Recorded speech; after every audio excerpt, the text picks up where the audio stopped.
रामचंद्र की जय। श्री किशोरी जी की महती अनुकंपा से पुनः इस वर्ष यह अवसर मिला है कि इस शौर्य और साहित्य दोनों की भूमि में छतरपुर में प्रभु के मंगल में विवाह की चर्चा की जा सके। इस संदर्भ में विशेष महत्व इस दृष्टि से भी है कि श्री राम कथा तो सही समग्र रूपों में ही वो परिपूर्ण है, पर यह जो मास है का इस मास का उल्लेख गोस्वामी जी ने एक विशेष भावना से युक्त होकर के किया है और वह आपको गोस्वामी जी की उन पंक्तियों में मिलेगा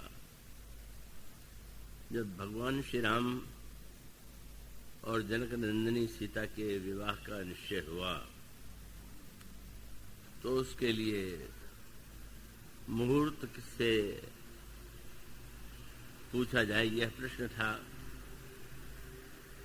तो यहाँ तो महान पुरुष थे ही, पूर्व वशिष्ठ हैं, सतानंद हैं, अनेक विश्वामित्र हैं, पर वहां से पितामह ब्रह्मा ने भी मुहूर्त निकाल करके भेजा। पर बड़े आश्चर्य से लोगों ने यह देखा, यह अनुभव किया कि जो मुहूर्त यहाँ के ऋषि मुनियों ने निकाला था, ब्रह्मा ने भी वही मुहूर्त निकाल करके भेजा। गोस्वामी जी तिथियों के विषय में थोड़ा कृपण हैं, काल के विषय में उनके स्वभाव में विस्तार देने की प्रवृत्ति नहीं है। इसलिए जब जो लोग ये सोचते हैं कि भगवान राम की कौन सी लीला किस ऋतु में हुई, तो वो थोड़ा इस उलझन में पड़ जाते हैं कि मानस में तो इसका उल्लेख नहीं।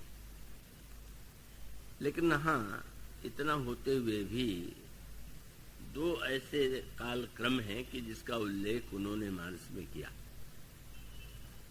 एक तो श्री राम के जन्म का, जब उन्होंने नवमी तिथि मधुमास पुनीता, शुक्ल पक्ष अभिजित हरिपीता, मध्य दिवस अति शीत न घामा, पावन काल लोक विश्रामा, चैत्र शुक्ल की नवमी को प्रभु का प्राकट्य हुआ। और यह जो विवाह प्रसंग जो इस बार चुना गया है, का इस चुनने में चुनाव की विशेषता नहीं है, यह तो भगवान के विवाह का मास। और मानस में आप वह पंक्ति पावेंगे जिसमें गोस्वामी जी ने लिखा कि जो मुहूर्त ब्रह्मा ने भेजा उसमें इम ऋतु अगहन मास सुहावा, ग्रह तिथि नखत जोग बरबारू, लगन सोध विधि कीन विचारू, पठे दीन नारद सन सोई, गनी गनक के गनकन जोई, सुनी सकल लोगन यह बाता, कहीं ज्योतिषी आहे विधाता। तो यह जो प्रभु के मंगल में विवाह की का मास है, ये अघन मास है और अघन मास की शुक्ल पक्ष की पंचमी को यह राम विवाह संपन्न हुआ था। और आज भी अयोध्या के मंदिरों में इस तिथि को जनकपुर में, अयोध्या में और अन्यत्र जो भक्त हैं उसको उत्सव के रूप में मनाते हैं। और श्री राम के विवाह के जो अनेक रूप हो सकते हैं उसका दर्शन उसमें किया जा सकता है। तो यह सौभाग्यशाली मास है और इसे संयोग ही कहना चाहिए कि इस बार यहाँ ही उस तिथि का हम सब आनंद लेना चाहेंगे। तो शायद छतरपुर के लोगों को प्रभु ने अधिक भक्त प्रेमी समझा होगा, तभी ये समय उनके लिए चुन दिया, क्योंकि उस चुनाव में कोई किसी व्यक्ति विशेष का कोई उसमें हाथ नहीं है, कुछ ऐसा ही बना संयोग। तो विवाह प्रसंग स्वाभाविक है कि उसकी चर्चा इस बार यहाँ की जाए। हमारे श्री विनीत जी ने, श्री निवास जी शुक्ल ने स्नेहपूर्ण शब्दों में जो भाव प्रकट किए, उसके लिए आभारी हूँ। और मुझे विश्वास है कि आप सब लोग इस विवाह प्रसंग का आनंद जो है दोनों ही अर्थों में ग्रहण करेंगे। वस्तुतः हमारे धर्म में, संस्कृति में संस्कारों का बड़ा महत्व है। और संस्कार का तात्पर्य तो आप जानते ही होंगे। जब हम किसी व्यक्ति की प्रशंसा करते हैं तो ये कह करके करते हैं कि ये बड़े सुसंस्कृत है, भाषा संस्कृत है, संस्कृत शब्द का प्रयोग किया जाता है। और सनातन धर्म ने संस्कारों को अत्यधिक महत्व प्रदान किया और उनकी संख्या 16 है। और उसमें मनुष्य के पूरे जीवन को ही संस्कारों के साथ जोड़ दिया गया है। और इसका तात्पर्य यही है कि जैसे एक पत्थर है,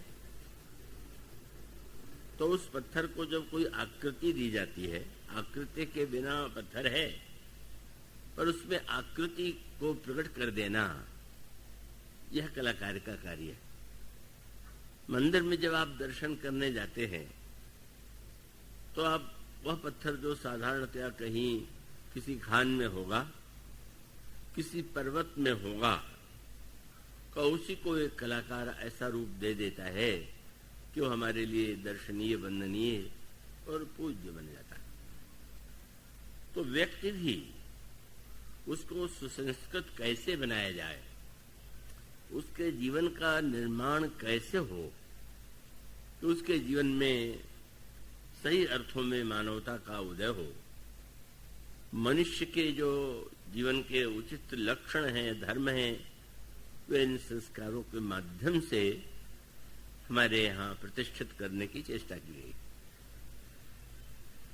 उन संस्कारों में भी विवाह का संस्कार अत्यधिक महत्वपूर्ण है। और उसका सबसे बड़ा महत्व यही है कि उसमें दो कुल या दो भिन्न भिन्न स्थान में रहने वाले परिवारों का मिलन होता है और एक आनंद और उत्साह का वह अवसर होता है। और उस आनंद उत्सव का जो अवसर होता है, हम समझते हैं कि सारे संस्कारों में विवाह को ही सबसे अधिक आनंदमय रूप में मनाया जाता है। तो यह जो विवाह है, ये एक संस्कार है। यद्यपि आज संस्कारों की प्रति हमारी धारणा वैसी नहीं है जैसी होनी चाहिए। उसमें केवल बहिरंग प्रदर्शन की मुख्यता हो गई है, पर इतना होते हुए भी उस संस्कार के जो अनेक अर्थ हैं, तात्पर्य हैं, और उस संस्कार को यदि हम सही अर्थों में जीवन में स्वीकार करें तो उसके द्वारा व्यक्ति और समाज सुसंस्कृत बनेगा। जब व्यक्ति बोलना नहीं जानता, चलना नहीं जानता, व्यवहार करना नहीं जानता, तो हम उसे असभ्य कह देते हैं। तो व्यक्ति तो संस्कृत है और उसको इनका ज्ञान ही नहीं।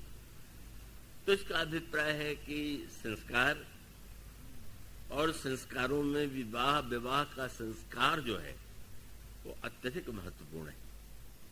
और उसका कारण है कि वर के रूप में जिसका वर्ण किया जाता है और एक कन्या जिसका अन्यत्र कहीं जन्म हुआ है, तो एक ही परिवार के अपने संस्कार होते हैं, अपना जीवन होता है। पर विवाह के लिए तो एक दूसरे परिवार से कन्या आती है। तो ये जो दो कुलों का मिलन है और भिन्न भिन्न देश काल की स्थितियों में जो एकत्व का दर्शन होता है, और उसमें जो विवाह के जो मंत्र हैं, विवाह की जो प्रक्रिया है, वो हम सबके लिए परम प्रेरक है। और जब उन सब विवाहों में हम भगवान श्री राम के विवाह की बात करें, भगवान राम और श्री सीता जी के विवाह की बात करें, तो उस विवाह का अर्थ तो और भी आनंदमय, गंभीर, रहस्यपूर्ण और सांकेतिक है। और इसलिए इसकी विशेषता यही है कि भौतिक रूप से काल के व्यतीत होते रहने पर भी हम इतने वर्षों से इस विवाह की तिथि को मनाते हैं, उसका स्मरण करते हैं। और इसका तात्पर्य यह है कि वैसे तो काल की तिथियां समय पर पाकर पुरानी हो जाती हैं। आप अपने परिवार में ही अपने पूर्वजों में सबके जन्म की तिथि आपको ज्ञात नहीं होगी, अन्य तिथियों का आपको ज्ञान नहीं होगा, लेकिन भगवान राम और श्री सीता जी के विवाह जन्म की तिथियों को यदि हम आज भी नहीं भूले हैं और हम उसमें दिव्य आनंद का अनुभव करते हैं, तो उसका विशेष कारण है। और कारण यह है कि यह जो विवाह है, यद्यपि किसी देश में हुआ, मिथिला जनकपुर में हुआ, त्रेता युग में हुआ, और जैसा मैंने भी आपसे कहा कि अगहन मास की शुक्ल पक्ष पंचमी को हुआ, पर देश और काल से ये जो घटना देश काल में घटित हुई, उसे हम अपने जीवन में देश और काल से उसको सीमित नहीं होने देते। अभी तो ऐसा प्रतीत होता है कि यह घटना जो है हमारे जीवन के निरंतर जीवन में घटित होने वाली घटनाओं में, और शायद आप लोगों में तो कुछ लोगों को ज्ञात, अधिकांश लोगों को शायद ज्ञात न हो कि एक आध मंदिर तो ऐसे हैं इसी अवध में कि जहाँ प्रत्येक पंचमी को विवाह का उत्सव मनाया जाता है। तो इससे बढ़कर के यदि आप चाहें तो मास में क्यों, आप प्रतिदिन विवाह का उत्सव मना लिया करिए। और विवाह के उत्सव को यदि हम और आप अपने जीवन में मना सकें, तो गोस्वामी जी ने जो आपको आश्वासन दिया है वो तो आप चाहते ही होंगे। विवाह प्रसंग का बालकांड का समापन करते हुए गोस्वामी जी ने कहा, सिय रहो वीर विवाह जय सप्रेम गावहि सुनहि, तिन कहा सदा उछाह मंगलायतन राम जस। तो ऐसा विवाह जिसके गायन से, जिसका चिंतन करने से हमारे जीवन में मंगल और उत्साह की अनुभूति होती है, वो सचमुच अनोखा विवाह है। और उस विवाह प्रसंग को आप जितनी भी दृष्टियों से देखना चाहें, आप उसे देख सकते हैं। गोस्वामी जी ने कुछ दृष्टियों से इस विवाह की व्याख्या की, और उस व्याख्याओं के माध्यम से हमें आपको जो संदेश दिया है, आइए आज की स्थिति से प्रारंभ करके प्रभु के इस मंगलमय विवाह का क्या स्वरूप है, उसको आपके सामने रखने की चेष्टा की जाए। मुझे विश्वास है कि आप सब लोग पूरी एकाग्रता और तन्मयता से इस प्रसंग को सुनेंगे और हृदय में धारण करेंगे। मैंने जैसा कहा, हर वर्ष अनेक विवाह होते हैं और वो प्रत्येक विवाह आनंदमय होता है, पर इस विवाह की जो विलक्षणताएं हैं उस पर एक दृष्टि डालने की चेष्टा करें। गोस्वामी जी ने जो वर्णन किया है उसमें विवाह प्रसंग में एक अनोखी पद्धति का वर्णन पढ़ने को मिलता है। भगवान श्री राम, उनके 3 अनुज हैं। भगवान श्री राम जो हैं, उनके अनुजों का विवाह जनकपुर में निश्चय नहीं हुआ था। भगवान श्री राम का ही विवाह निश्चित हुआ, और वह भी पहले से निश्चित नहीं था, पर निश्चित हुआ। और भगवान श्री राम विवाह संस्कार से न जाने कितने पहले का आकर के जनकपुर में ही निवास कर रहे थे।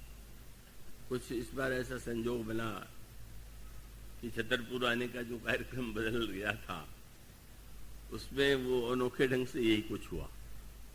वैसे तो प्रभु के जो विग्रह हैं और पूजा समारंभ है वो मेरे साथ ही उनकी यात्रा होती है, पर इस बार हमारे स्नेह में शिष्य श्री मैत्री शरण जी ने ये कहा कि मैं पहले सामान लेके पहुंच करके दिन में व्यवस्था किए रहूंगा, तब बाद में वहां से चलेंगे। तो पहले चले आए तो दूल्हा सचमुच यहाँ पहले ही आ गया और आ ही नहीं गया। फिर उन्होंने मुझे सूचना दिया कि आप जो है इस मार्ग से कदाच मत आइए, इतना खराब रास्ता है, सड़क इतनी खराब है कि आप अस्वस्थ हो जाएंगे।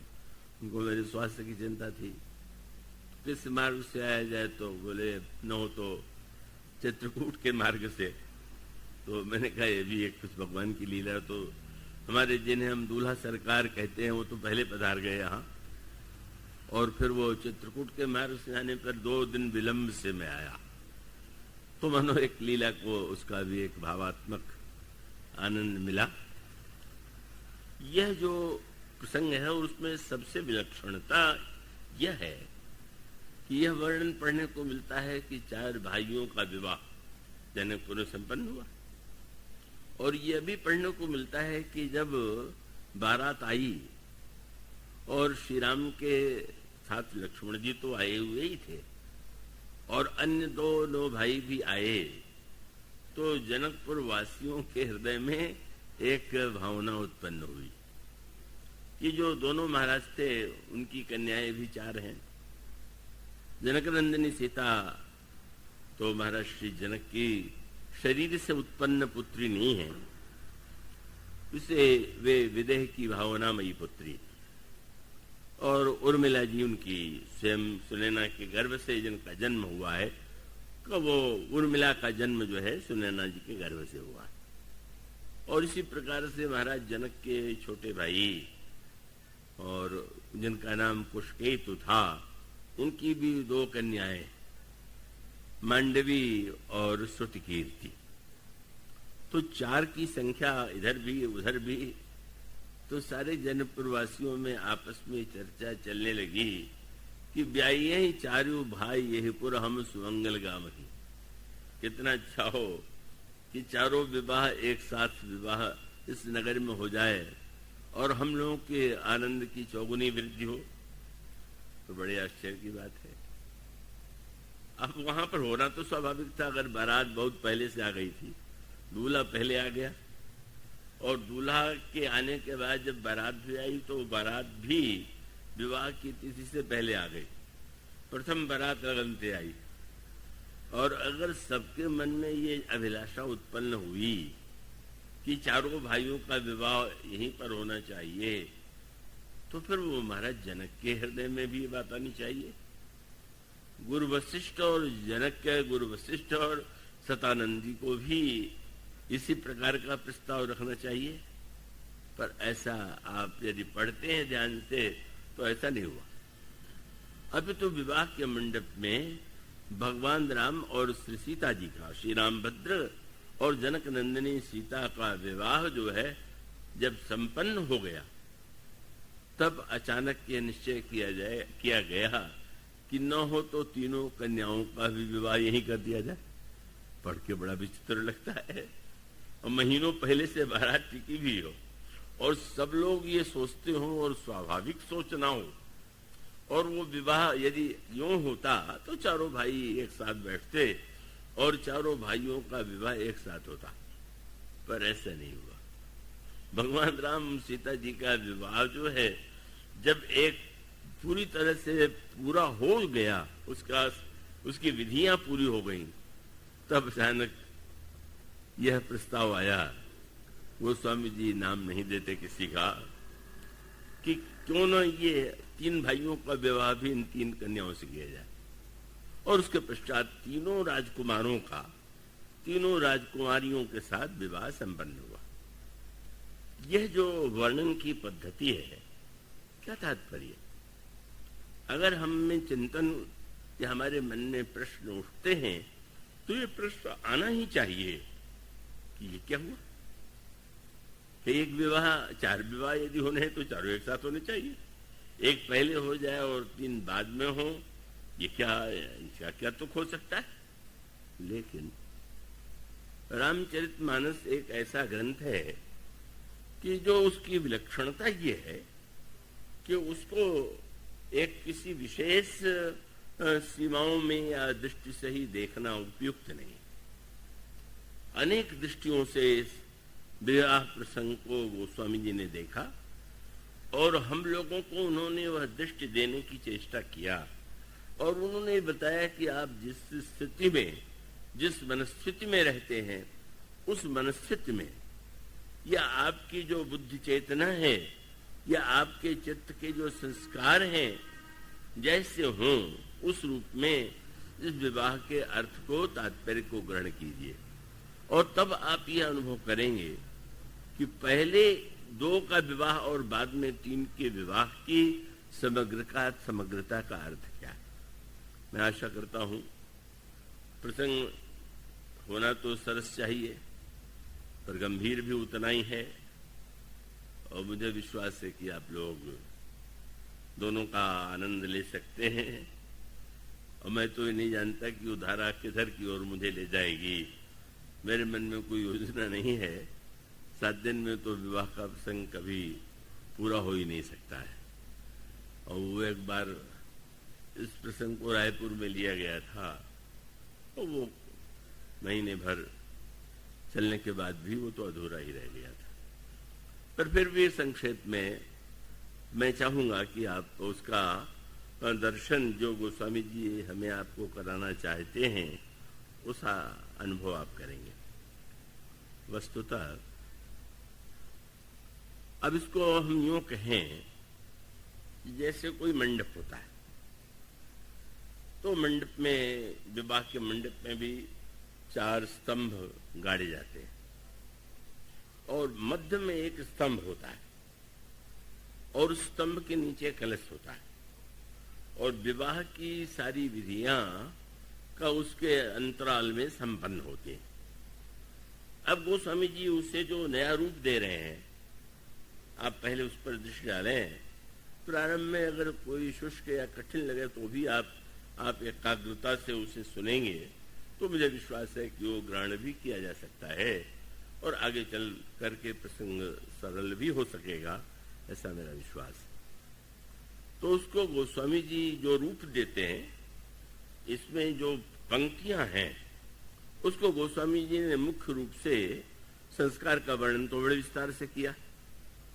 किस विधि से आहुति दी गई, कैसे मंत्रोच्चार हुआ, कैसे भावरी हुई, कैसे सिंदूर दान हुआ, ये सब वर्णन बड़े विस्तार से। पर इस विवाह के बाद गोस्वामी जी उसको जो 2 महत्वपूर्ण रूप देते हैं, आप पहले ऊपर स्त्री डालें और आप जागते अवश्य रहें। विवाह में तो बहुत जागना पड़ता ही है। तो आप संसार के विवाहों में जागते हैं और राम जी के विवाह में सो जाएं तो आपका बड़ा दुर्भाग्य है। उस विवाह में तो आपको जगते ही रहना चाहिए। वो तो जाग करके ही उस विवाह का आनंद लिया जा सकता है। वो है क्या? गोस्वामी जी ने ये कहा कि इस विवाह को देख करके मंडप क्या है और फिर चारों भाइयों का, चारों राजकुमारियों से विवाह का तात्पर्य क्या है। तो गोस्वामी जी कहते हैं, सुंदरी सुंदर बरन सह सब एक मंडप राजही, जनु जीव उर चारियो अवस्था विभुन सहित विराजे। ये दार्शनिक और योग की दृष्टि से गोस्वामी जी इस विवाह की व्याख्या करते हैं। और उसके तत्काल बाद जो दोहा है, उस दोहे में गोस्वामी जी कहते हैं कि चारों राजकुमारों का विवाह जब चारों राजकुमारियों से संपन्न हुआ और महाराज श्री दशरथ ने उन्हें देखा तो उन्हें ऐसा प्रतीत हुआ कि जैसे चारों फलों को चारों क्रियाओं के साथ आज मैंने पा लिया। तो एक दृष्टि योग की है, दर्शन की और वेदांत की है, और दूसरी दृष्टि जो है लोक मंगल की है, जिसमें भक्ति भावना धर्म आदि सबका सामंजस्य है। गोस्वामी जी ये कहते हैं कि वह विवाह जो भगवान राम श्री सीता जी का हुआ, आज उसको हम यदि पढ़ते हैं तो पढ़ने का तात्पर्य क्या है? और तब उनका ये आग्रह है कि वह विवाह आज भी हमें जीवन में उस विवाह को संपन्न करना चाहिए। संपन्न हुए बिना वह हमारा जीवन अधूरा रहेगा।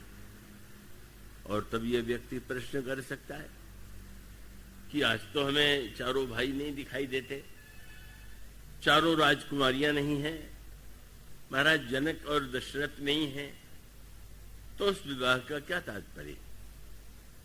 गोस्वामी जी की जो शब्दावली है उसको आपने ध्यान से यदि पढ़ाओ तो उसमें गोस्वामी जी के शब्द क्या है? सुंदरी सुंदर वर्ण सह सब एक मंडप राजही जनु जीव उर। उन्होंने कहा कि ये जो आपका हृदय है इसी को बनाइए जनक का मंडप। कृपया बार बार मुझे जो कहना पड़ता है उसको आप बुरा नहीं मानिएगा, आप लोग तो बहुत बुद्धिमान हैं, पर मुझे तो वक्ता के धर्म के नाते थोड़ा सावधान करना ही चाहिए। वे कहते हैं कि मंडप के जो 4 खंभे हैं वो तो हृदय में पहले से ही है। आपने शब्द सुना होगा, अंतःकरण के जो विभाजन किए गए उसके 4 नाम, मन, बुद्धि, चित्त और अहंकार। तो इसका अभिप्राय है कि यह मंडप जो है वो तो बना बनाया है। गोस्वामी जी कहते हैं जनु जीव उर, जीव का हृदय ही वह मंडप, और जीव के हृदय के मंडप में जो स्तंभ चाहिए, खंभे चाहिए, वो 4 खंभे मन, बुद्धि, चित्त और अहंकार के हैं। और 5वां जो बीच वाला खंभा है जो केंद्र में है, वही विवाह के समग्रता का, जहां पर 4 सिमट करके एक में एकाकार हो जाते हैं, वो विशेष प्रकार की साधना की, दर्शन की, योग की स्थिति। मानो वो स्वामी जी ये बताना चाहते हैं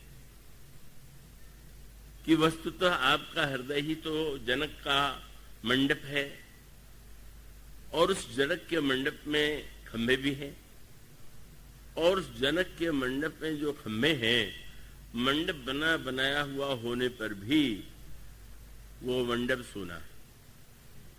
और मंडप सूना इसलिए है कि हम लोग बाहर तो विवाह हर वर्ष करते रहते हैं, लेकिन वो विवाह जो हृदय के मंडप में होना चाहिए, और जिसके हुए बिना आनंद का जो बाहरी नहीं हो, भीतर जो तरंगायित आनंद है, वो तो तब होगा जब आपके हृदय के मंडप में, बाहर आप बड़े सुंदर सुंदर मंडप से जाते हैं, यहाँ भी तो बड़ा सुंदर ढंग से मंडप सजाया गया है, पर उस अपने अंतःकरण के मंडप को आइए हम लोग सजावें, और उस मंडप में विवाह की विधि कैसे संपन्न हो और उसको हम किस दृष्टि से देखें, कि ये बड़े महत्व की बात है।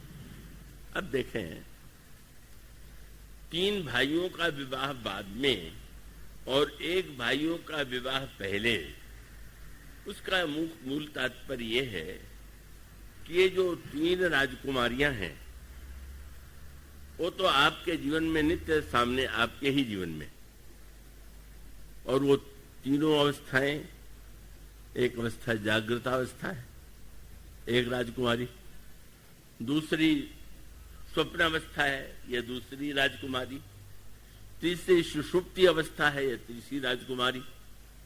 इन 3 अवस्थाओं का दर्शन तो आपके जीवन में नित्य होता है। आप जागते हैं, सोते हैं, सपना देखते हैं, चौथी अवस्था का दर्शन नहीं हुआ है, नहीं हो रहा है। और जिस समय जो अवस्था होनी चाहिए वो नहीं हो रही। इसका अभिप्राय तीनों अवस्थाएं तो हैं, पर उचित समय में अवस्थाओं का जन्म होना चाहिए। और इसका अभिप्राय यह है कि जब आप व्यवहार में दिन में कर्म करें तो जागृत रह करके कर्म करें। जब आप स्वप्न सुषुप्ति में जाएं तो उस समय जब आपको जाएं तब उस समय का आपको गहरे श्रम के बाद जब विश्राम की आवश्यकता हो तो सुषुप्ति में जाइए, और उसमें आपके हृदय में यह इच्छा स्वाभाविक होती है कि कोई बुरा सपना ना आवे। आप चाहते तो यही है, पर बुरा सपना भी आ जाता है, कभी अच्छा भी आ जाता है। तो गहरी नींद में भी सोने का दर्शन आप रोज कर रहे हैं, इसी का नाम सुषुप्ति है। आप जागते हैं, यह भी निश्चित नित्य है, सपना भी देखते हैं, पर उलट पलट तो दिखाई देता है। अब अगर आप कथा में बैठे हुए हैं तो जागृतावस्था की आवश्यकता है, और यहाँ आपको अगर कहीं निद्रा और स्वप्नावस्था आ जाए तो अब क्या कहें आपके लिए, तब तो धन्य है आपकी निद्रा। और पलंग पर जाए आपको नींद ही न आवे, दवाई आपको खानी पड़े कि नींद आ जाए, या चिंता की हमारे नींद नहीं आ रही है, तो इसका अभिप्राय की अवस्थाओं का व्यतिक्रम बड़ा दुख देता है। उसका अभिप्राय है कि अगर आप कहीं जाएं कथा में नींद आ जाए तो दुख होना चाहिए कि क्या बतावें, आए तो और सुन नहीं पाए। और कर्म करते समय अगर आप जागृत रहें तो ठीक, पर उस समय आपका मनोराज्य चले या पलंग पर लेटे हुए आप दिन भर की चिंता, कल की चिंता करके नींद से दूर चले जाएं, तो इसका अभिप्राय की अवस्थाओं का सामंजस्य आपके जीवन में नहीं हुआ। और जब नहीं होता है तो नहीं होने पर वो स्वाभाविक दुख है। सपना भी दुख दे रहा है, जागते हैं तो थक रहे हैं, सपना देख रहे हैं तो भ्रम हो रहा है, सुषुप्त में जा रहे हैं तो अज्ञान की स्थिति आ रही है। यह मानो हम सबके जीवन में इन अवस्थाओं का जो व्यतिक्रम है और उसका दुष्परिणाम जो है वो प्रत्यक्ष दिखाई दे रहा है। तब आवश्यकता इस बात की है कि उस चौथी अवस्था की खोज कीजिए, जिस अवस्था की खोज करने पर जीवन में धन्यता की अनुभूति होगी। और वही चौथी अवस्था, उसको योग कहते हैं, तुरीयावस्था। और रामायण में जनक नंदिनी सीता क्या है, उनका नाम तुरीयावस्था। तो जागृत स्वप्न सुषुप्ति तो है, पर तुरीयावस्था का आनंद जो है आपको नहीं मिल रहा है। और इसका आनंद किसको मिलेगा, कैसे मिलेगा, और उसका क्या उपयोग करना चाहिए, ये इस विवाह का तात्पर्य है। और तब गोस्वामी जी जो संकेत देते हैं, आइए वहीं से प्रारंभ करें। श्री राम का जन्म कैसे हुआ? उनका जन्म यज्ञ के द्वारा हुआ। और जनक नंदिनी सीता का जन्म कब हुआ? तो उनका भी जन्म यज्ञ के द्वारा ही हुआ। और जब इन दोनों का विवाह संपन्न हुआ तो प्रारंभ में उसका नाम भी दिया गया धनुष यज्ञ। और इसका अभिप्राय क्या हुआ कि इसको मूलतः जिस रूप में प्रस्तुत किया गया वह है यज्ञ। तो यज्ञ दर्शन, इसका अभिप्राय है कि अगर हम चाहते हैं कि प्रभु हमारे जीवन में प्रकट हों, श्री राम हमारे जीवन में आवें, तो हमें यज्ञ भावना का आश्रय लेना चाहिए। और अगर हमारा जनक के समान यज्ञ करेंगे तो यज्ञ करते हुए हमें तुरीयावस्था रूपा श्री जानकी जी का साक्षात्कार होगा। और इन दोनों का जब आपके हृदय में उदय हो जाए तब वो कैसे विवाह हो इन दोनों का, और इन दोनों का विवाह होने के बाद बाकी 3 विवाह तो बड़ी सरलता से हो जाएंगे, तालमेल बिल्कुल ठीक बैठ जाएगा। और तब मानो सूत्र पहला क्या है, यज्ञ। यज्ञ का यह जो सूत्र है वो कितने बड़े कल्याण का सूत्र है। यज्ञ तो प्रत्येक वर्ष अनेक यज्ञ आप समाचार पत्रों में पढ़ते हैं, आपके नगर में भी होता रहता होगा। तो यज्ञ क्रिया का नाम तो है, पर यज्ञ के पीछे क्या भावना है और यज्ञ के पीछे क्या दर्शन है। बिना यज्ञ के न तो श्री राम मिलेंगे और न तो बिना यज्ञ के श्री सीता जी प्रकट होंगी। उन यज्ञों में भिन्नता है।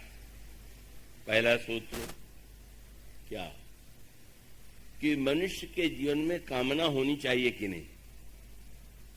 कितनी सुंदर बात। बहुत से लोग भाषण के मंच पर, कथा के मंच से कामना की बड़ी निंदा करते हैं और कहते हैं कि व्यक्ति को निष्काम होना चाहिए, निस्वार्थ होना चाहिए। यह बात कहने में सरल है, उसको कहने के ढंग से सरल बनाया जा सकता है, पर सत्य नहीं। निष्कामता और निस्वार्थता का तात्पर्य क्या है? और यदि आप निष्कामता और निस्वार्थता का अधिक गुण गावें और ये कहें कि व्यक्ति को स्वार्थ युक्त, स्वार्थ छोड़ के कर्म करना चाहिए, तो दम्भी व्यक्ति हैं, वो दिखाने की चेष्टा यही करेंगे कि हम स्वार्थ रहित हैं। वो दिखाने की चेष्टा यही करेंगे कि हम निष्काम हैं। तो परिणाम होगा कि न तो समाज में निष्कामता आवेगी और न तो स्वार्थ का अभाव होगा, अपितु दंभ का विस्तार होगा। आप वह हैं, दंभ माने जो आप नहीं हैं उसको दिखाने की चेष्टा का नाम ही दंभ है। तो जो आप ये मान लेंगे कि कामना करना तो बड़ी नीची बात है, स्वार्थी होना तो बड़ा बुरा है, तो आपको कौन मिलेगा? आपको निष्काम निस्वार्थ के स्थान पर सचमुच चतुर स्वार्थी मिलेंगे, तो धूर्त निष्काम मिलेंगे जो उसके द्वारा आपको भ्रम में डाल देंगे। और तब सूत्र बहुत सुंदर है।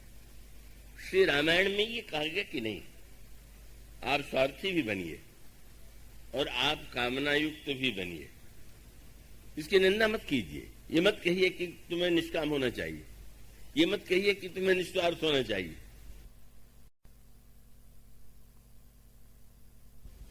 एक व्यक्ति अपने स्वार्थ की पूर्ति के लिए लोगों के स्वार्थ को नष्ट करके केवल अपने स्वार्थ में संलग्न हो जाता है और तब समाज में अशांति होती है, विरोध होता है।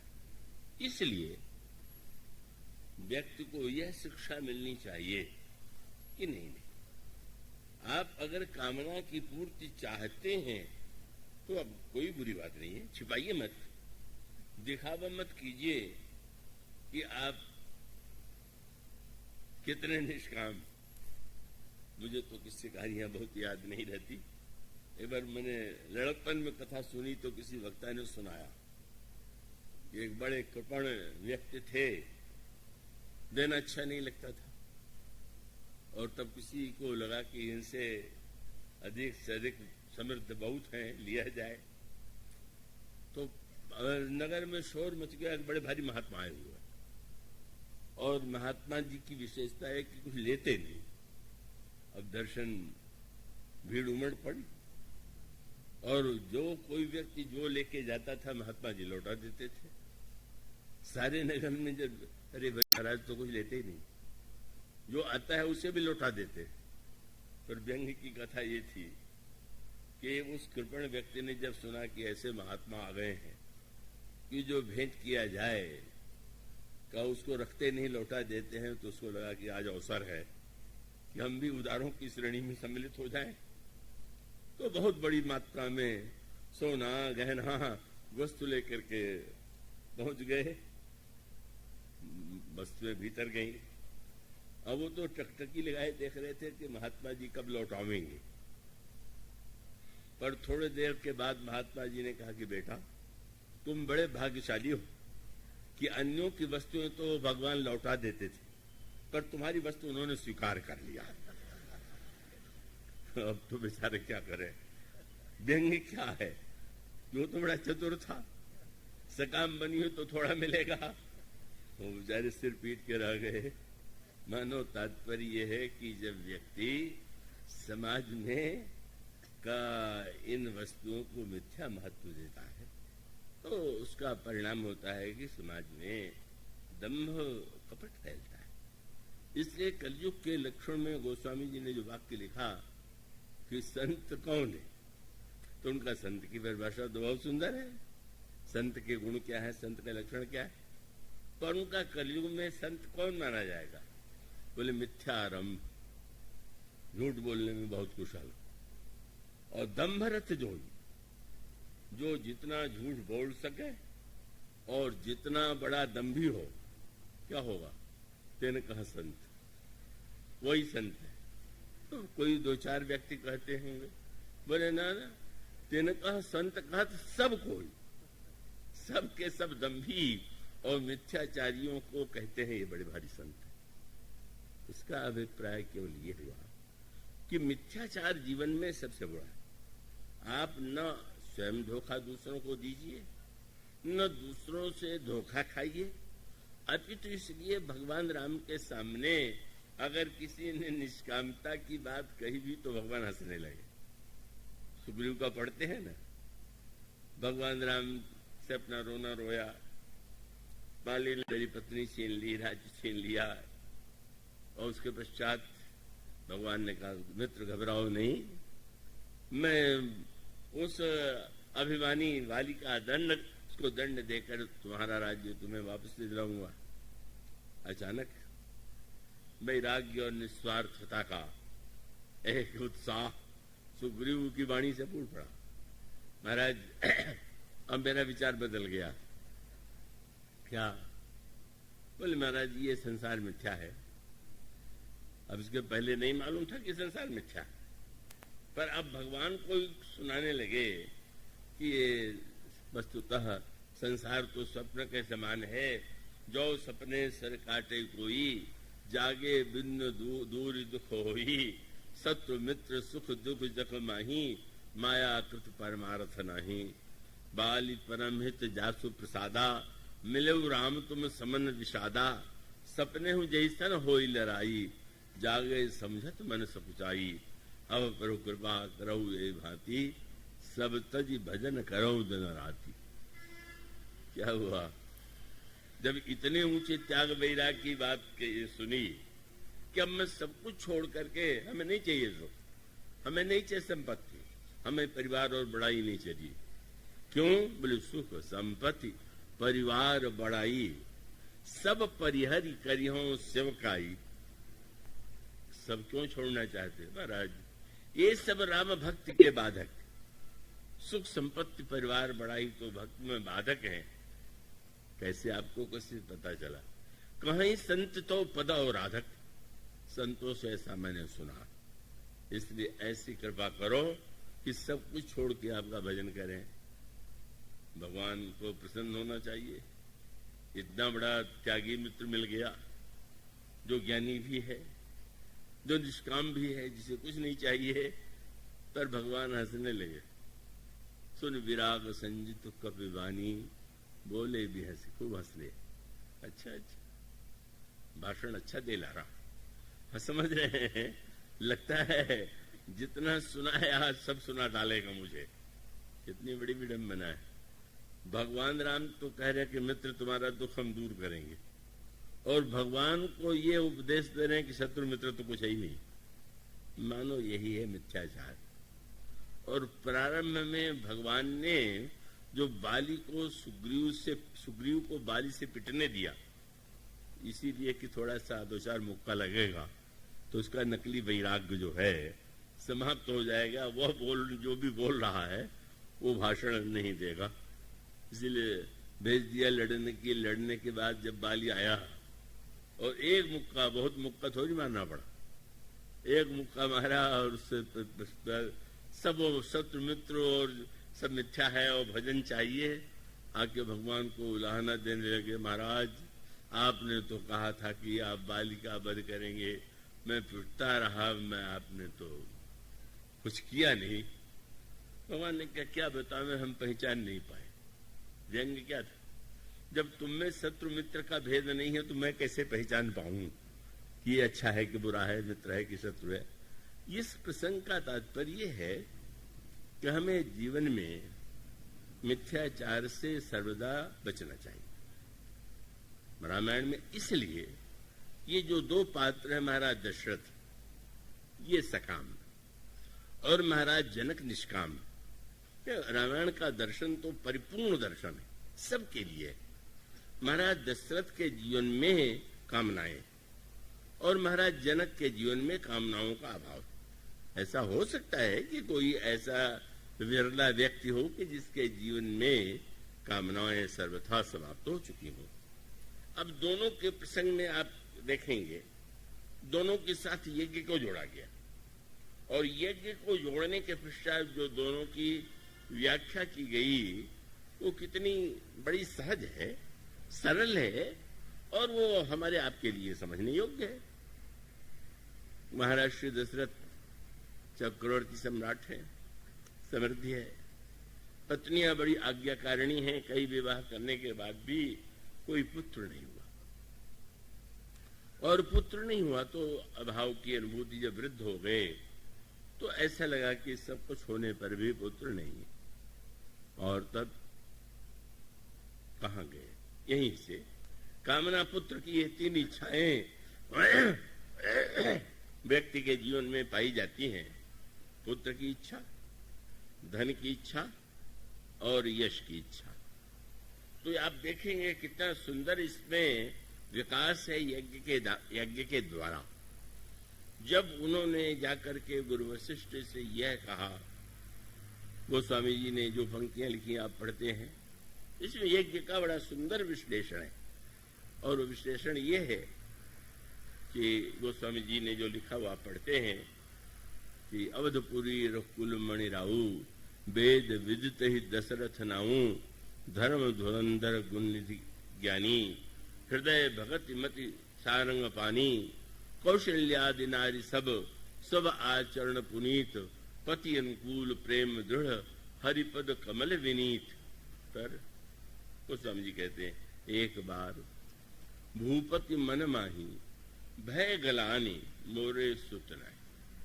ग्लानि हुई कि सब कुछ है पर पुत्र नहीं। तो अनेक लोगों को पुत्र नहीं होते और कई को होते हैं, और वो संदर्भ में दोनों प्रकार की बातें आती हैं। गुरु वशिष्ठ से जाकर के उन्होंने निवेदन किया कि महाराज सब कुछ होते हुए भी पुत्र नहीं, निज दुख सुख सब गुरु ही सुनाए। अब गुरु वशिष्ठ की जो विशेषता है, और जानते हैं कि कैसे व्यक्ति को सकाम से अगर निष्कामता की ओर ले जाना है और सकामता का सदुपयोग भी करना है, तो प्रारंभ से उसको अंतिम कक्षा की बात कर देना वो उचित नहीं। वैसे उस प्रकार के उपदेश हैं। ऐसे वर्णन आता है ना कि जब ब्रह्मा ने सृष्टि का विस्तार करने के लिए ब्रह्मा को आदेश ईश्वर से मिला और उन्होंने अपने मानसिक पुत्रों को जन्म दिया, सनक सनंदन सनातन सनत कुमार नारद, तो इन पुत्रों से जब ब्रह्मा ने कहा कि तुम संसार का विस्तार करो, तो उन्होंने कहा कि वो हमारे लिए संभव नहीं। वो बड़ी ये पुराणों की जो कथाएं हैं बड़ी समझने योग्य हैं, नहीं हमारी रुचि नहीं, हम नहीं विस्तार का, हम विवाह नहीं कर सकेंगे। तो इसका अभिप्राय कि स्वाभाविक रूप से जिसमें ऐसी इच्छा नहीं है वो ठीक है। ब्रह्मा ने कहा कि नहीं वो ठीक नहीं। फिर रुद्र के द्वारा जो सृष्टि का विस्तार हुआ भयावना था, और तब उसके पश्चात फिर ब्रह्मा ने जिस तरह से मानव जाति को जड़ के जन्म और विस्तार के लिए जिनको नियुक्त किया, वो दक्ष है, मनु है, इस तरह से एक पुराणों में जो वर्णन आता है उसका अभिप्राय ये होता है कि कुछ लोग ऐसे होते हैं कि जिनके जीवन में इनकी कामना सचमुच नहीं होती। कई लोग ऐसे होते हैं कि जिनके जीवन में इनके अभाव की अनुभूति नहीं होती। तो नहीं होती तो बहुत अच्छी बात है अपने आप में। अगर किसी में कामना नहीं है तो कामना नहीं है तो ये थोड़ी कहने की आवश्यकता है कि आप कामना युक्त बनिए, आप पे कामना होनी चाहिए, यह भी तो उचित नहीं। उसका अभिप्राय है कि कामना यदि नहीं है तो फिर ठीक है, ब्रह्मा ने कह दिया आप लोग नहीं विवाह करने, पुत्र नहीं उत्पन्न करना चाहते तो ठीक है। इसलिए ये महापुरुष जो है जिन्हें देवर्ष की संज्ञा दी गई वो उससे विरत। रुद्र की सृष्टि जो है वो डरावनी होने के नाते वो लोगों के लिए कल्याणकारी नहीं रही, और तब मानव जाति का जिस तरह से मनु के द्वारा सृजन हुआ उसकी सांकेतिक कथा पुराणों में प्राप्त होती है। अब महाराज श्री गुरु वशिष्ठ की विशेषता ये है कि गुरु वशिष्ठ जो है स्वयं भी उन्होंने जीवन में जो एक नई वस्तु पाया है, और वो नई वस्तु क्या थी, उसका वर्णन आपको मिलेगा प्रभु के राज्याभिषेक के बाद। जब प्रभु का राज्याभिषेक संपन्न हुआ, तो संपन्न होने के बाद भगवान श्री राम पधारे और प्रभु ने सुना कि गुरुदेव पधारे हुए हैं, तो आप भागे हुए दौड़े आए, स्वागत किया, ले जाकर के गुरु जी को दिव्य आसन पर बैठाया। आपने गुरु वशिष्ठ के चरणों को धोया और उस चरणोदक का पान किया, पद पखारी भरा आसन दीना, और फिर निवेदन किया, गुरुदेव आपने मुझे न बुला करके आप स्वयं आने का आपने कष्ट किया, क्या आज्ञा है? तो गुरु वशिष्ठ ने पहले तो आज्ञा ही दिया कि यहाँ जितने लोग हैं वो चले जाएंगे और एकांत में केवल मैं और तुम दोनों ही रहेंगे। और सारे जितने मुनि या राजा मंत्री सेनापति सब चले गए, केवल भगवान श्री राम और गुरु वशिष्ठ बैठे हुए। और तब गुरु वशिष्ठ की ओर से वो प्रभु ने जब हाथ जोड़ के पूछा क्या आज्ञा है, तो मुस्कुराते हुए कहने लगे, देखो इस समय तो कोई देख नहीं रहा, अब पर्दा जब गिर गया तो पर्दे की आड़ में क्या हो रहा है दर्शक को क्या पता। बहुत दिन नाटक चला, तुमने शिष्य का नाटक अभिनय किया और मैंने गुरु का, और इतने दिनों तक हम दोनों ने नाटक का निर्वाह किया, और आज अब ऐसा भी तो अवसर है कि नाटक कभी न कभी तो पूरा होना चाहिए, तो अब पूरा होने का अवसर आ गया। और पूरा होने का अवसर आने के पीछे में कुछ कथाएं हैं, मैं बता दूं। और वो यह है, उन्होंने कहा तुम तो बहुत अद्भुत अभिनेता हो, तुम्हारा तो कहने क्या है, जैसा वेश बना लेते हो वैसा नाटक करके दिखा देते हो, जस काचिए तस चाहिए नाचा। कोई रोना देखे तो तुम रोना कितना सुंदर जानते हो, हंसना लड़ना सभी तो तुम्हारा अनोखा है, पर अगर आप बड़े महान अभिनेता हैं तो आपसे कम मैं अभिनेता नहीं। क्यों? बोले आपने ईश्वर के रूप में सारे अभिनय करके दिखाए तो ठीक, पर मेरे अभिनय की आप प्रशंसा कीजिए कि आप शिष्य बने और मैं गुरु बना, और साक्षात ईश्वर के होते हुए भी आपने चरण धोया और मेरे सामने मेरा चरणोदक पिया, और मैंने पीने दिया, आपको रोका नहीं। कितना बड़ा नाटक मैंने ठीक निर्वाह की। ईश्वर को अपना चरणोदक पीने के लिए लेकिन मैंने कहा नहीं, जब गुरु शिष्य बने हैं तो वो तो है। और फिर एक कथा सुनाई, बड़ी सुंदर, बड़ी मनोवैज्ञानिक, समझने योग्य कथा। अब इक्ष्वाकु जब राजा हुए तो हमारे यहाँ परंपरा है, हर एक कुल के एक पुरोहित होते हैं जो कर्मकांड विधि व्यवस्था आज बताते हैं, मुहूर्त बताते हैं, उसका संपन्न करते हैं। तो महाराज इक्ष्वाकु ने प्रश्न किया कि महाराज हमें जितने मुनि हैं उसमें किसको हम अपना आचार्य बनावें, पुरोहित के रूप में पौरोहित्य कर्म के लिए निवेदन किया करें। तो ब्रह्मा ने कहा कि मेरे पुत्र वशिष्ठ को तुम अपना पुरोहित बनाओ। वशिष्ठ भी उनके पुत्र हैं, तो वो पुत्र तो जो पुत्र मन से उत्पन्न हुए थे वो तो पूरी तरह से विरक्त थे, लेकिन वशिष्ठ को तो उन्होंने दूसरे दिशा में प्रेरित किया। तो उन्होंने कहा कि जाकर के वशिष्ठ को ही तुम अपने कुल का पुरोहित बनाओ। इक्ष्वाकु ने जाकर के निवेदन किया, मेरे पुरोहित बनना स्वीकार कर लीजिए। तो शास्त्रों में त्याग की तुलना में पौरोहित्य की निंदा की गई। निंदा का अर्थ केवल इतना है कि पुरोहित में तो सकामता होगी ही, दक्षिणा लेगा, दान लेगा, व्यवहार में उसे भी कुछ चाहिए, तो इसलिए जो त्यागी और निष्काम है उनके लिए उसकी अपेक्षा नहीं है। जो देन लेन कर सकता है वो ठीक है, वो पुरोहित बने। तो उन्होंने कहा कि श्री राम, मैंने उस समय कहा कि नहीं राजन, मुझे कोई वस्तु नहीं चाहिए, कुछ नहीं चाहिए, इसलिए मैं पुरोहित नहीं बनूंगा। पौरोहित्य कर्म अत्यंत निंदनीय है।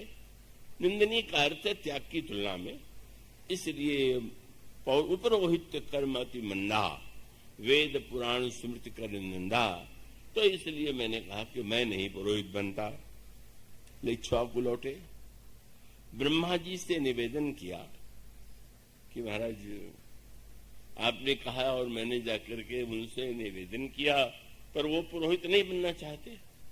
तो ब्रह्मा ने कहा मेरे साथ चलो, मैं तुम्हें स्वीकृति दिला दूंगा, पुरोहित बनेंगे।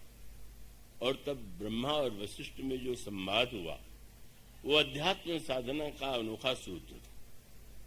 उन्होंने ये कहा कि पुत्र, इक्ष्वाकु महाराज तुम्हें पुरोहित बनाना चाहते हैं, तुम क्यों अस्वीकार कर रहे हो? तो महाराज ये पौरोहित्य तो जिनके हृदय में संग्रह आदि की इच्छा हो उनके लिए ठीक है, मैं इन वस्तुओं को नहीं चाहता। बहुत ठीक था। एक त्यागी महात्मा का जैसा उत्तर था वैसा वशिष्ठ जी ने दिया। लेकिन वशिष्ठ जी ने से ब्रह्मा ने जो प्रश्न किया बड़े महत्व का, बोले इन वस्तुओं का त्याग तुम क्यों करना चाहते हो? त्याग का उद्देश्य त्याग है कि त्याग का उद्देश्य त्याग से और बड़ी वस्तु पाना है? अगर त्याग केवल त्याग के लिए है तो निरर्थक, और त्याग का उद्देश्य अगर कोई कुछ पाना है, तुम ये कह रहे हो कि तुम पुरोहित नहीं बनोगे, पर ये बताओ कि सब तुमने छोड़ दिया पर अपने त्याग का अभिमान तो छोड़ा नहीं। मैं बड़ा त्यागी हूं, मुझे कुछ नहीं चाहिए। और साथ साथ क्या तुम्हें मैं एक सूचना दे रहा हूं कि जिस कुल का पुरोहित मैं तुम्हें बना रहा हूं उसी कुल में ईश्वर जन्म लेने वाला। और तब जिस पौरोहित्य से ईश्वर मिलेगा उसे चाहे लो स्वीकार करोगे कि बड़े त्यागी बनकर के पुरोहित न बनकर के तुम ईश्वर से भी वंचित रह जाओगे। त्याग का अभिमान छोड़ो, पुरोहित बनो। और वो वशिष्ठ जी ने श्री राम को सुनाया, उपरोहित कर्म अति मंदा, वेद पुराण स्मृति कर निंदा, जबन लेम तब विधि मोही, कहा लाभ आगे सुत तो ही, परमात्मा ब्रह्म नर रूपा, होई रघुकुल भूषण भूपा। बोले और महात्माओं को तो जीवन में कभी कभी मिलेंगे, और पुरोहित बन जाओगे तो रोज देखोगे। उन त्यागियों की तरह रहोगे कि मैं जो कह रहा हूं? तब उन्होंने कहा तब मैं हृदय विचारा, योग यज्ञ व्रत दान, जाकह करिए सुपई हूं, धर्म न आन। अरे जिस पुरोहित बनने से भगवान मिलेंगे, भले ही हमको निष्काम न माना जाए, लेकिन ईश्वर तो मिलेगा। इसीलिए मैं पुरोहित बन गया। और इतने दिनों तक मैंने ठीक ठीक नाटक का निर्वाह किया, अब दक्षिणा मुझे दे दो।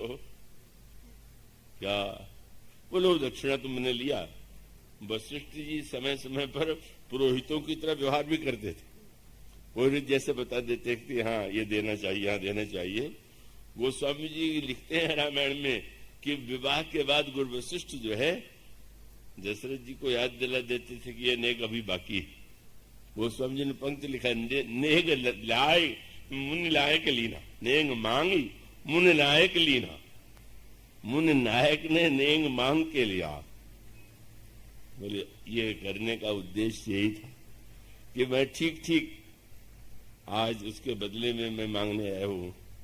यहां गुरु शिष्य नहीं है, ईश्वर और उसका एक भक्त है।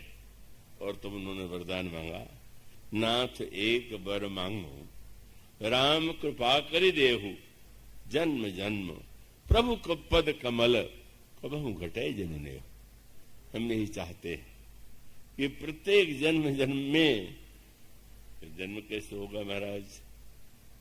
जन्म तो जिनके जीवन में कुछ पाप शेष रहता है उनका होता है। बोले आपसे चरण धुला के जो पिए उससे बड़ा और क्या होगा? तो इसलिए जन्म तो होनी चाहिए, पर जन्म के बाद आपके चरणों में निरंतर प्रेम बना रहे। मानो सूत्र यह है कि उस सकामता के द्वारा जो हमें ईश्वर के पास पहुंचा दे, ईश्वर से मिला दे। और यही हुआ। गुरु वशिष्ठ बड़े प्रसन्न हुए। इतने दिन तक पुरोहित बने इसीलिए थे कि इसी कुल में प्रभु जन्म लेंगे।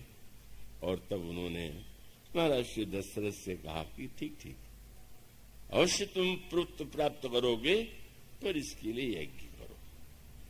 पुत्र काम शुभ यज्ञ करावा, ये सूत्र है। कामना कीजिए पर उसकी पूर्ति शुभ हो। इसलिए आप देखते हैं ना, दीपावली के पूजन में जो गणेश जी और लक्ष्मी जी दो की पूजा की जाती है, तो दीवालों पर भी लोग लिख देते हैं शुभ लाभ। तो लाभ के साथ शुभ लिखने की आवश्यकता क्या है? बोले लाभ शुभ ही नहीं होता, अशुभ भी होता। शुभ लाभ का अर्थ है कि लक्ष्मी जी तो हमें, पर गणेश जी विवेक दे कि वो लाभ शुभ लाभ हो।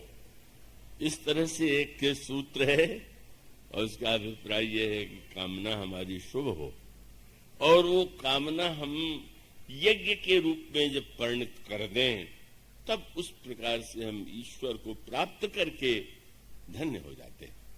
हमारी कामना निंदनीय नहीं रह जाती है, परम आनंदमयी हो जाती है। इसीलिए उन्होंने बिल्कुल नहीं बताया कि मैं इसीलिए पुरोहित बना था। ये भी नहीं बताया कि तुम पूर्व जन्म में मनु थे, तो वो वरदान दे चुके हैं, पुत्र काम शुभ यज्ञ करावा।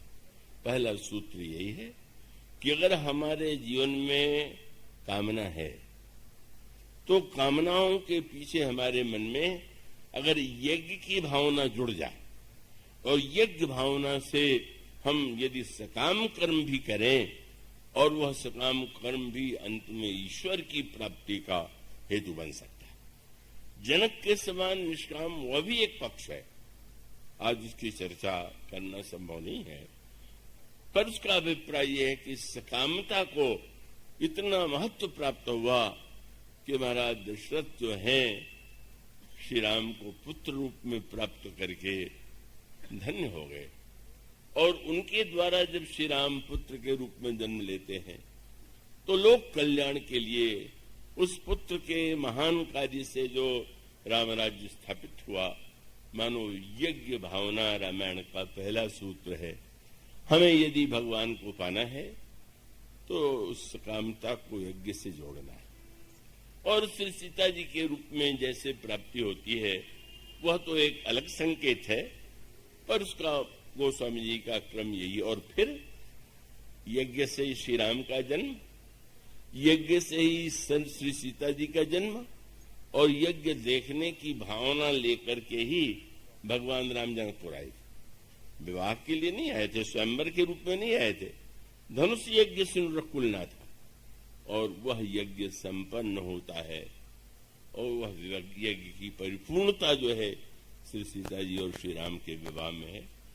तो आज जो है इस यज्ञ भावना से, इस यज्ञ के माध्यम से हम इस विवाह को अपने जीवन में स्वीकार करें।